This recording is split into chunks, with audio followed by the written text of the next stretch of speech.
Assalamu alaikum an balima bamanankanmɛnlaw aw bɛɛ lajɛlen ni ɲantuma aw tulo b'aw balimakɛ de man kan na Mohamed Touré depuis Paris France an balima bamanankanmɛnlaw jɔnya 2018 tiɲɛ don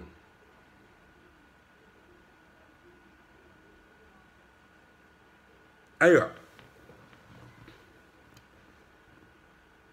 anw farafinw de ko an ka kote an ka jamanaw ka tagabolo jugu la walima en majorité k'an ka kota la d'accord mais n'an ka kota an ka jamana tagabolo jugu la an ka ko bɛ kɛ jɔnya la o kɔni an kana ɲina o ko fewu ka sababu kɛ janatigɛ kɔnɔ ne ma mɛ de bɛ nin kuma fɔ wagati bɛɛ nko n'i y'i ban sɛbɛ ma i bɛ minɛ k'i di sɛbɛkɛlaw de ma wa olu b'i ci fo k'i galaka kari olu tɛ hinɛ la contrairement ni i yɛrɛ ye sɛbɛ kɛ i bɛ kisi olu ka galaka kari ma quoi fɛn dɔ bɛ Afrique denmisɛnninw kunkolo la walima jati dɔ bɛ an africains bolo an farafinw bolo n'o jati ma bɔ farafinna ne ma mɛ de y'a fɔ sage bɛ kɛ jɔnya kan tuguni wa mɔgɔ mɔgɔ hakili la k'i ka ko dilannen don walima ko e ka bi dilannen don k'i bɛ kisi i tɛ kisi mɔgɔ mɔgɔ hakili la ko se bɛ ne ye wari bɛ ne bolo walima ne bɛ place dɔ la hali jɔnya mana kɛ ne sen t'a la i y'a faamu très mal parce que e sen b'a la ka tɛmɛ bɛɛ lajɛlen kan oui c'est normal n'i ban k'i ka jamana jogo jugu k'i ka continent wale jugu kɛlɛ k'i ka continent jogo jugu kɛlɛ diyagoya i bɛ taga kɛ jɔn ye dɔ fɛ yen nɔ o ye obligé de ye o Afrique jeunesse a y'a lajɛ bani hali mɔgɔw min bɛ bɔ ka kuma Afrique tagabolo jugu kan réseaux sociaux la a y'a lajɛ kɛ min b'u nɔfɛ bani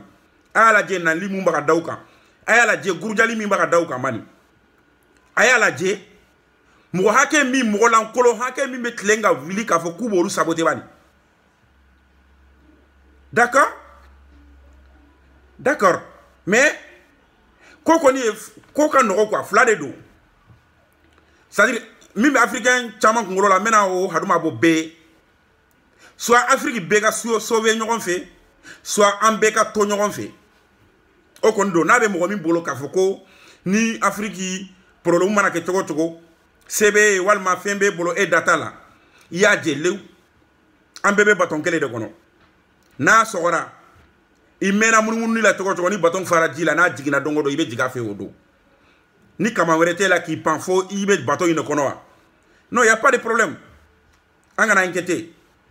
anw de sigilen tɛ wa ko n ka ko t'a la a fɛn tɛ se ma ko si commune fɛn fɛn mana na ko tɛ se ma ne tɛ politique mɔgɔ ye ne da tɛ politique la a ye politique mɔgɔw to yen walima min mana mugan sɔrɔ dɔrɔn o bɛ bɔ nafigiya kuma la ka continent mun bɛ bɛɛ ka problème ka mɔgɔ kelen wusiya n'o olu bɛɛ ka problème ye nin bɛ se ka kɛ fɛn siya jumɛn de la diɲɛ kɔnɔ bi ni farafin tɛ siya jumɛn a tɛ yen nɔ mais a kɛra farafin de fana la kunun wa a bɛ tila ka kan na tuguni parce que an mako t'a la mun bɛ karisa bolo an mako b'a la don min na ni yiri bira an yɛrɛ kan sinon n'a bira mɔgɔ wɛrɛ kan an ka sira foyi t'a la raison pour laquelle jɔnya fana wagati la farafin dɔw de bɛ yen u bɛ minnu nɛgɛ k'u ka farafin dɔw minɛ k'u feere jɔnya la hali bi an b'o kelen de kɔnɔ an b'o hakilina kelen in de kɔnɔ et parce que ne y'a faamu tuma min na ko ka hɛrɛ o bɛ dan e ka so kɔnɔ de e ka hɛrɛ o bɛ dan e posi la de e ka hɛrɛ o bɛ dan i ka famille de la mais i bɛ jamana dɔ de kɔnɔ i bɛ continent dɔ de kɔnɔ n'o tora la e dun i bɛna kama de bɔ hali n'a y'a sɔrɔ i bɛ kama bɔ i jigiyɔrɔ ko de b'i kɔnɔna fili minnu kɛra jɔn ye libi dɔwɛrɛw tɛ o a tɛ komi ko fugarew de don c'est seulement citation de y'u kɛ jɔn ye yen nɔ parce que u tagara k'u bɛ taga u dahirimɛ de ɲini u b'a ka lite de mais o liti n'a hakili la o de yɛlɛmana ka k'u bolo esclavagiste ye alors ne mo min fana bolo ko milliard bi bolo ni ka continent tira ni tara jamana wéré ka nu yimena ki joni sigilen do na yede et donc ambalma ambe bo bi an dusuma yin ko sobe ambe bo bi kan vidéo kunguru ninke et ka fo en balma activiste ou minu be site minu be réseaux sociaux kan ou ki jida ou kan itlojo Afrique demzenuna ala de bousara quoi parce que Afrique ni ay ambe nyabe ko fe foka juta ngane nan kebara ma quoi parce que mo ni nyabe wale jugula hal ni te se ka kele ifangala a kele ngane la ni se ka kele ngane la kele dabara la ni se ka kele dabara la kele nyala imana sin kele suku sugura OK o mais mune be bi mi mani kuna boka be dofo système madron et parasite ou de babo fambe parasite ou ina fo limro ni soso ou quoi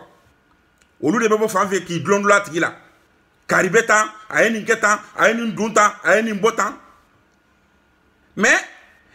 ambala ko olu baka kele ko ka intérêt personnel le no fe no jone be dien ko hana ma de jume de be dien ko min taka kele ka intérêt no fe de wo mo jume be aw bo jondo aw be mo jume do dien ko ka te lita ka intérêt personnel no fe alors donc ni o droit be hana ma de be bolo mo be sika jamana révolution ke katla ka intérêt fana défend ngo révolution est intérêt défendu parce qu'il est continent mi ngono no hera so ka hera bolao on mais minu ba ka contraire la du ou ba jamana na folo détruit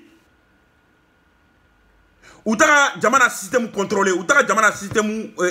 dénoncé oludu olu aba fo olu ma chogo di sisa alors nagila haramade nya e donande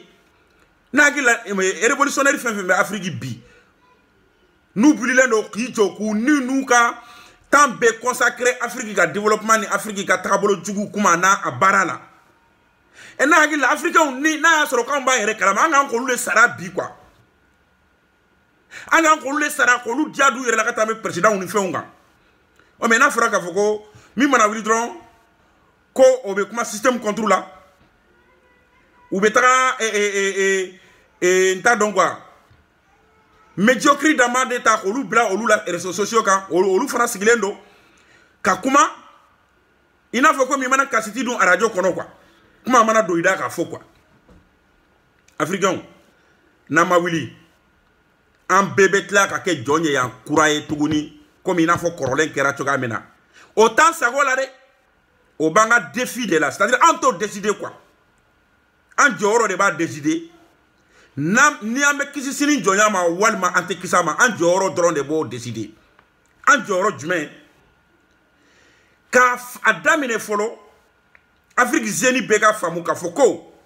système ni nyamo mi ba kuna bi ni nun te ko nga intérêt défendre ni nun te ko nga hera soro ni nun be mo do de ka service là noye Occident ou bien Occident n'a service là en kuna quoi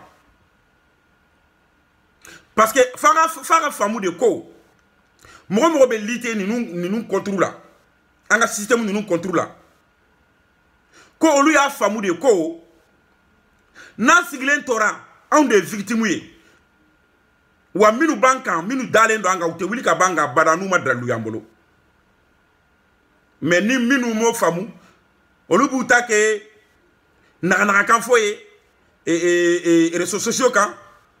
activiste ou bétan révolutionnaire ou bétan a bétan mo si t'es parfait il suffit que il continue à famu il peut faire minke il peut faire min fo ga famu dron quoi ni mo mi parfait ni woti yere ga bokana flango la jeno ti parfait yere flo mo mi go anga baranyu ma ke jamana kono hal na ma ke na hakilo woti ngane ka ni mo mi ba fo ki boti la gosi donc ambalmaw comme une bisuma ina kosobe me fait ka sini manifestation min logolale do président de la Renaissance panafricaine Kémy Séba a fait libi ambassade dans Paris en me fait ko de fo beka famu parce que modo be olu be bamananga me ou te français mais beka famu ko sini libi ambassade dans français en Paris manifestation be à partir de 14h le 18 décembre 2017. Donc, moro ni message na me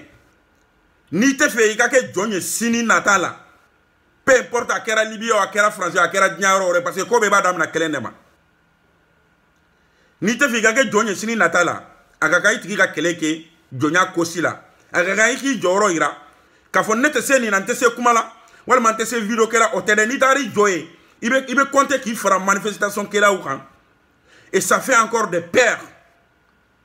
parce que ni mɔgɔ fila tagara i jɔ manifestation na ani mɔgɔ kɛmɛ duuru tagara i jɔ manifestation na moi je pense que u effet tɛ kelen ye quoi donc n balima africain ne bɛ min fɔ aw ye an ka wuli an wuli tuma na o ka fisa n sen ka di ye an bamananw de ko ko bolituma dɔn ka fisa n sen ka di ye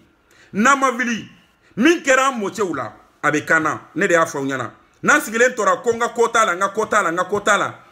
n'i ka ko t'a la i ka jamana kan i ka ko bɛ k'a la n'i minɛna jɔnya la jamana kɔfɛ i ka ko bɛ k'o la n'i ka ko t'i ka jamana tagabolo jugu la i mana minɛ k'i kɛ jɔn ye jamana kɔfɛ i ka ko bɛ k'o la donc a ka kan an bɛɛ ka faamu k'a fɔ ko an africain jeunesse de bɛ se ka an ka jamana yɛlɛma k'an ka continent yɛlɛma pour que an ka kisi nin n'a ɲɔgɔnnaw ma parce que n'i y'a mɛn a bɔnna a sigira kan de n'i y'a ye libyɛnw bɛ farafinw minɛ k'u kɛ jɔn ye u tagar'u fɛ yen nɔ de ni tagabolo jugu tɛ nafolo bɛ afiriki ka tɛmɛ libi kan nafolo bɛ afiriki ka tɛmɛ faransi kan mais ka sababu kɛ tagabolo jugu ye anw de bɛna olu baara u b'u sago kan na hali bi ni aburuti dɔw sigilen don mɔgɔw min bɛ kuma o kosi la k'olu la gosi réseaux sociaux kan donc a tɛ faamu ko an balimaw mais an b'a fɔ aw ye ko ala ka tiɲɛ dɛmɛ Afrique jeunesse an ka wuli k'an jɔ an wuli tuma na sinon n'an ma wuli k'an jɔ min kɛra an mɔcɛw la o de bɛna daminɛ an fana ma n balima bamanankanmɛlaw n b'a fɔ n k'aw ni ce aw ka tulomajɔ la hakɛto bɛ nin kan sali wala Mahamadu